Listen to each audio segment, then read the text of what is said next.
Hey guys, it's James with Take a Leap. Today I'm here with... I'm Drake. All right, Drake, what's your favorite movie and why? Gotta be Princess Bride. It's got the humor, it's got the romance, it's got the storyline. I love it. I'm a big fan of The Wedding Planner, just because I like a good rom-com. I like bedtime stories because it's a classic. I really love Interstellar, mostly because it gets you thinking about the world. My favorite movie is How to Train Your Dragon, because I've loved it ever since I was a kid, and dragons. So I think Lord of the Rings, just because it's like a classic. I've seen it so many times, like my family and stuff. A lot of good memories with that. Hello everybody, welcome back to Take a Leap. I'm James. Joining me today is... Leah, hello. Hey Leah, how are you doing? I'm good. It's a rainy Tuesday morning, and it's actually very nice. I like the rain. I don't like the rain, but moving on. Joining us not in the rain is Ryann Heim, who is the Director of Programming for the Windrider Institute. She believes the Spirit of God uses film to evoke empathy, conviction, discovery, and profound love. She grew up in Dallas, Texas, and went on to study film at Harding University, and now lives in Boise, Idaho, where she enjoys her career, church community, and dog Weezer. We're so glad to have you, Ryann. Thank you for joining us. Yeah, thank you for having me. Awesome. Where are you joining us from, by the way? Boise, Idaho. It is not rainy today. We're actually getting bits of spring, which is exciting. Oh, nice. I would usually think that Idaho's like colder than Provo, but what's the temperature over there like? Probably in the 50s today and sunny. We're in a valley though, so we're protected from any harsh weather. And we did have a winter storm a couple weeks ago, but we've recovered well and there's sunshine for the first time in a while. We love the sun. The sun is so nice. On church on Sunday, I feel like that's what everyone talked about. They were like, guys, the sun is here. Everything's going to be okay. I wore open-toed shoes for the first time to church this year and felt weird. I was like, maybe not time because it's still winter, but I wanted the spring to be here so bad that I will. Yeah. No, manifest it for sure. Yeah, it was so exciting last week. It was sunny, and now it's not anymore, and it's really sad, but it's okay. Ryann, could you tell us a little bit more about the Windrider Institute and its purpose, and then also what you do for them? Sure. The Windrider Institute creates, curates, and responds to film and visual media, sparking thoughtful conversations about significant topics in our culture.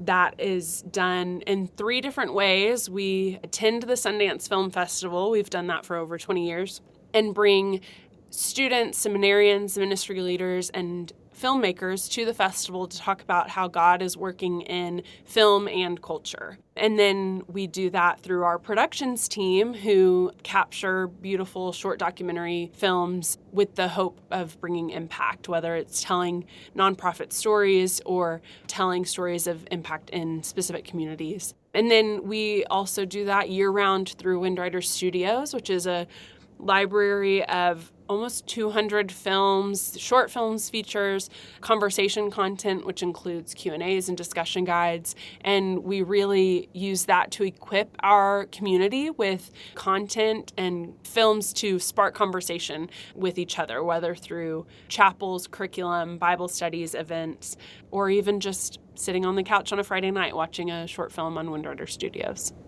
Cool, I love that. Film's obviously really powerful. It's something that connects with people in a really deep way. I think we all have movies that have touched us in some way, or you cried during a movie, maybe cried during many movies, but it is what it is. Can you tell us a little bit more about how you first got started and interested in doing film? Yeah, I'm an only child, and so I spent a lot of time alone after school or just hanging out. And I tended to fill my time with watching movies and TV. And I thought that was pretty normal until I got to college and my friends did not watch nearly as much film and TV as I did. And I was like, oh, I'm a little weird. But I learned really quickly that film has this power to either tell really resonant truths or perpetuate lies. And I've always been really moved by film. And as a Christian, I have loved it when films perpetuate good. Like they speak about the good, the true, the beautiful, like what human existence really looks like, whether it's explicitly Christian or not. And then I've also seen film do the opposite, just encouraging indulgence or not necessarily showing consequence to action or just only being to entertain us and not necessarily to spark a human connection or reaction. And so as a high schooler, I really wanted to, at one point, act in movies. Then I was like, wait, I want to actually get to have some say in how it's made. And so I thought I could be a filmmaker. And then went to college and experienced all the different facets of filmmaking and realized maybe I just like to watch movies. Like, I don't know if I have what it takes to make them. And so as a student in college, I got to attend the Windrider Summit in Park City. And I finally came face to face with people who talked about film the way I did. They could see the connection between film and faith and culture and how God is speaking through films that don't explicitly say his name. And so that really inspired me, and I really pushed hard to get an internship with Windrider and have now worked with Windrider for 5 years. So I really found a niche at Windrider as our director of programming, and I get to watch movies for a living and celebrate really good and beautiful filmmaking. We really take the best from culture, things that are Academy Award winning, Emmy nominated. We curate those for our audience and have conversations that lead to themes of faith and just the human experience. So we have a lot of films that talk about grief or fatherhood, motherhood, race, reconciliation, just all these things that are so important in our culture today. And the conversations around them tend to be very polarizing. But I believe that film has the power to open up these conversations because film puts you in a seat, drowns everything else out, and introduces you to people you've never met, takes you to places you've never been, and really puts you in other people's shoes in a way that most life doesn't. And so it really is, like Roger Ebert said, an empathy machine. So when we get to share that experience together, watch movies together, and then talk about what was sparked in us, what made us cry, like how we've reacted, I think it's an incredible way to recognize the Spirit of God moving in the midst of something that doesn't explicitly call him out. Yeah, no, I love what you're saying about movies either bringing people together, even having the power to bring them apart. I know since I've come to college, my brother and I don't have a ton in common because, well, I'm like an English major and he's doing chemical engineering. Like, we're just so opposite the way that we think, but we both really like movies. And so just since we both moved out to college, we're from Wisconsin originally, and now we both live in Utah, and it's fun. We'll watch movies together at our apartment or go to the movies together, and we don't talk a ton. My brother never talks about his feelings, but when we're driving home from the movies, he'll be talking like the whole 20 minutes about what he thought and how he felt and if he likes this actor or not. And it's just so nice that we have this thing that we can bond over and talk about our feelings. It's so fun. I love movies.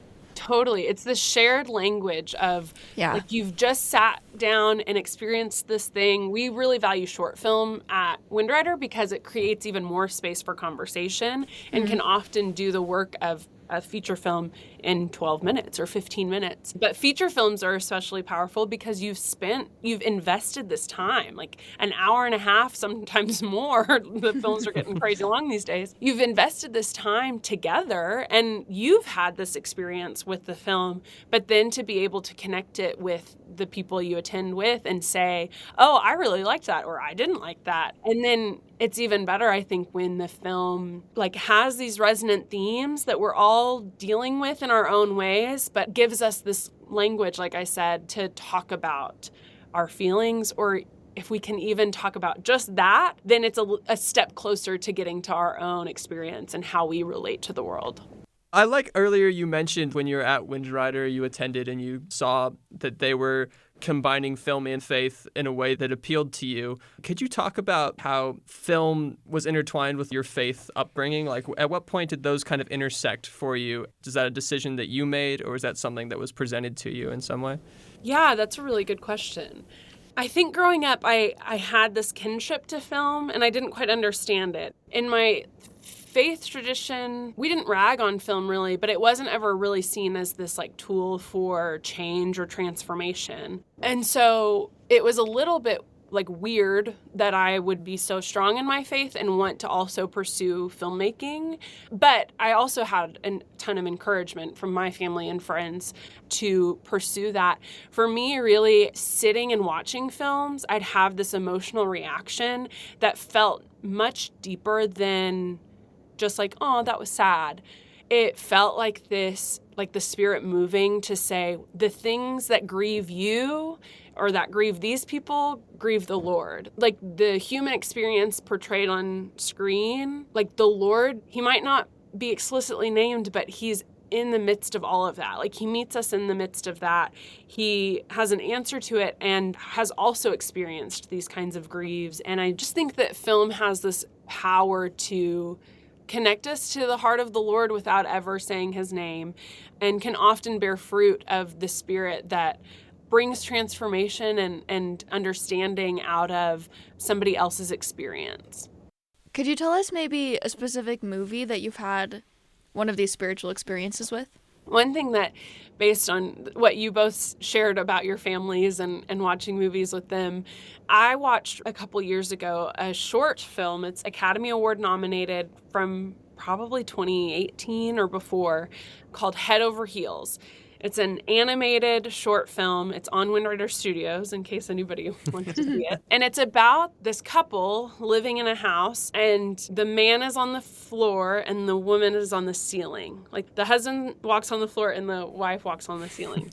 And so it's this really interesting picture of a marriage in turmoil where they just can't see eye to eye because they literally live opposite of each other. And it's about them finding connection again and fighting for their marriage, essentially. And after watching that film with my parents, it opened up this conversation where they started talking about their own marriage and how they struggled at the beginning of their marriage and still do sometimes, but they've found themselves rooted in the Lord. And that's usually how they've gotten out of the turmoil, is to devote themselves to the Lord and to each other, like to remind themselves of those commitments and find common ground again, like get on the same level again. And it just was this beautiful experience that I've understood and worked for Windrider, and so I know the power of film to create space to have these conversations, but to actually experience it with one of Windrider's films and with my own parents to talk about marriage and the struggles of marriage, but also the incredibly beautiful things that come from marriage was really sweet. That paints a really impressive picture of, I think, a really effective film, like the way you described it. I mean, I'll admit I haven't seen it, but I think that sounds like exactly the kind of thing that would speak to a wide audience. I also think the title is pretty clever. That's a play on that. Sometimes with media that has a more profound meaning or something that has religious feeling behind it, I think sometimes our fear is that it can sometimes come across as cheesy. And I guess some of that's an attitude thing. Like maybe someone thinks something's cheesy because they have the wrong attitude. But how do you kind of balance making sure that it comes across as effective? I and Windrider believe in the power of story. I mean, it's used all throughout Scripture. The biblical Scripture is through parables. Like the whole thing is really this incredible story. But then even just how we communicate, like in our culture, like movies and books and art are so vital to our culture's flourishing. And so I think the power of story is really what helps something to not be cheesy. If this is something personal and that resonates with you, that you've maybe personally experienced or seen happen, and you're putting that on film, it's like the idea of sharing your testimony. Like the value of that is that you're sharing your story, and with facts and figures, people can be like, that's not true, or I don't think so, or blah, blah, blah.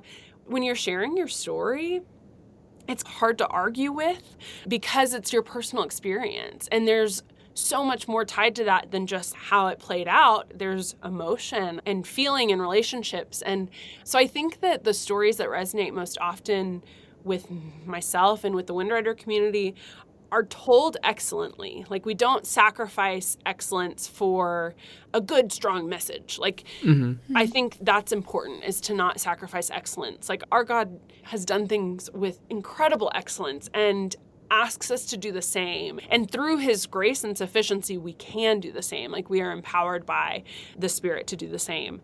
One thing that we talk about at Windrider is just the power of the Spirit to move. So Windrider is named after the verse in Genesis that talks about the Spirit that hovered over the waters. Like we are riding that wind, the wind that hovered over the waters. And so we hear in Scripture and we see how God reveals himself through general revelation, through the things he's created, like nature. And we see it on a sunny day or a rainy afternoon. But we believe at Windrider that goes far beyond just nature, but also we are his created ones. And so when we create, we reveal his nature, whether we want to or not, whether we intend to or not. And so it's exciting to meet filmmakers who do not come from any kind of faith perspective, but their films resonate so deeply with our community because as Christians, we experience grief just like anybody else. We experience hopelessness or hurt or just suffering in general, like we experience. And so getting to call that out in a filmmaker and say, no, the Spirit's moving in your work, whether you like it or not. Like we can see beauty and goodness and truth in the midst of all of this, like in the stories you're telling. That's really powerful. And I think something unique about Windrider is that we don't look specifically for a message, but more so are interested in stories that stir something in you, that you can either see yourself in or meet someone you've never met and become empathetic in a way that creates a good conversation to follow. Yeah, I love that. I volunteer at a journal called Intersect at Brigham Young University. And our motto, I guess you could say, is we publish works that are bizarre, believing, and beautiful. And I think it's kind of a similar message. And it's so cool because we get submissions from people who are not members of the Church of Jesus Christ of Latter-day Saints and who are not Christian, but they still can fit that category of bizarre, believing, and beautiful because they talk about creation or motherhood or things like that. We get a lot of those kind of pieces. But I think it's a similar message that God can be wherever he wants to be, and he works a lot through, I think, creative people in movies or writing. Totally.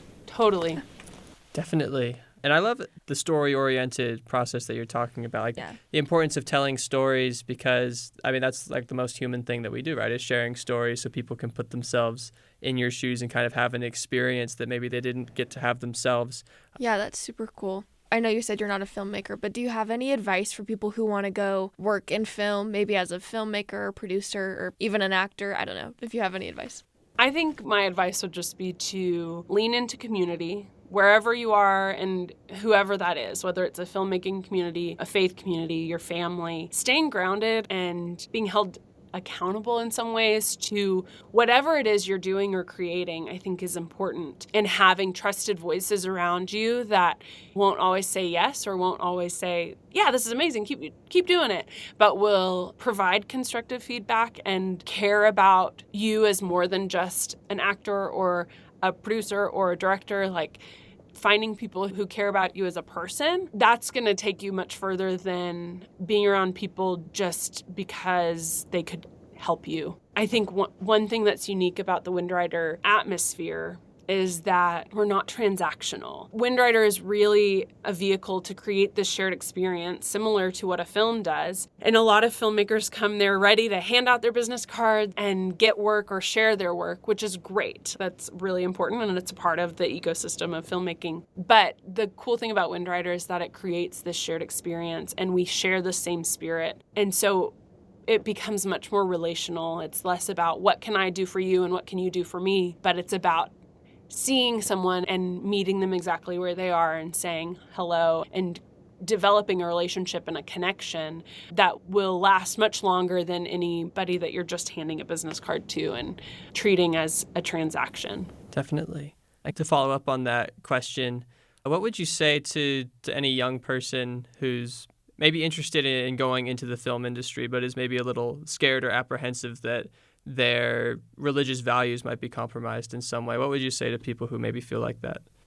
It's totally fair. I definitely thought that I would have to move to New York or LA and grind through the movie industry before I would ever be able to create the atmosphere that I longed for. And God just truly blessed me with this opportunity to work with Windrider, to first be exposed to Windrider and then to intern with them and come on full time. And so I've been able to avoid that. But for a lot of filmmakers, that's their path. So if you are pursuing this and have a faith tradition or religious convictions, I think you're not alone for sure. There's a lot of filmmakers out there creating incredible content, like incredible films and storytelling that are deeply rooted in their faith. I think the Windrider community really introduces you to some of those people. But honestly, something that I've really clung to is just the fact that best thing I can dream up for my life pales in comparison to God's plan. 1 Corinthians says his worst plans are better than the best thing we can come up with. That's my translation, not word for word from what scripture says. But right. I've just really clung to that because I think it keeps me grounded in community, like I said, in just like my own spiritual discipline and relying on the Lord for my sufficiency, not a title, not an award, not my career or success, worldly success. And that's really what's helped me to, I think, pursue the Lord in the midst of an industry that's not directly tied to my faith, but somehow is because of the amazing work of Windrider. Yeah, I loved what you said about how you thought you'd have to move to New York or LA and then work through the ranks and then finally build this community of religious people who want to be involved in film. But I'm so glad that you found that. And I think it's a good reminder for us and for anyone listening that the community you search for probably already exists somewhere. And it's just a matter of finding it. And if it doesn't exist, then you can be the one to build it. But I think that's a great reminder. We started this Take a Leap podcast because we saw that there were a lot of young people of faith who were leaving religion. And I'm wondering if you have just any general advice to people who are maybe like in their 20s, early 30s, and are kind of distraught at the number of people who are leaving religion. That's such a tough question, but do you have any advice for them? Yeah, I get it. A lot of my friends are searching or leaving their faith as well. It can be very discouraging.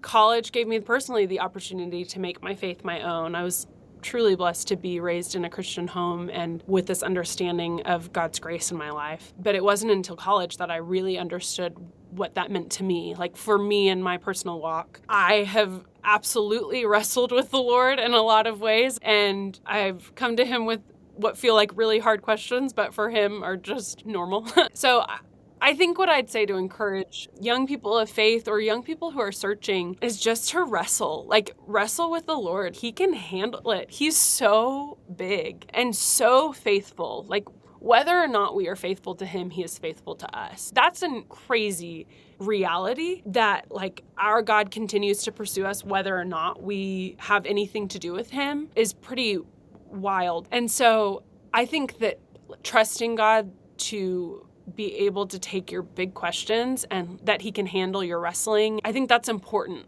For me, I'm reading through the Bible in a year, trying to. It's the first time I've ever done it, but it's been so eye-opening to see the ways that God's own people wrestle with him. They've got some choice words for him. They run away. They disobey. It is not a pretty picture. And so I think that accepting that the life we live is going to be messy, like the world we live in is broken, and that comes with a lot of suffering that is often unexplainable. I think recognizing that is not a bad thing, and then pursuing the Lord and pursuing good and true and beautiful things amidst that suffering, it has been vital for me in maintaining my faith and then also deepening it. I just really, I think, strive to see the kingdom of heaven on earth and have been blessed to witness that in so many ways. I feel like the Windrider Summit is that. It's people from all kinds of traditions coming together and sharing in the same spirit and watching movies and talking about them. It feels so simple, but I think surrounding yourself with that community and then also opening the door to make that community bigger and more flourishing and bringing in your friends and family into that.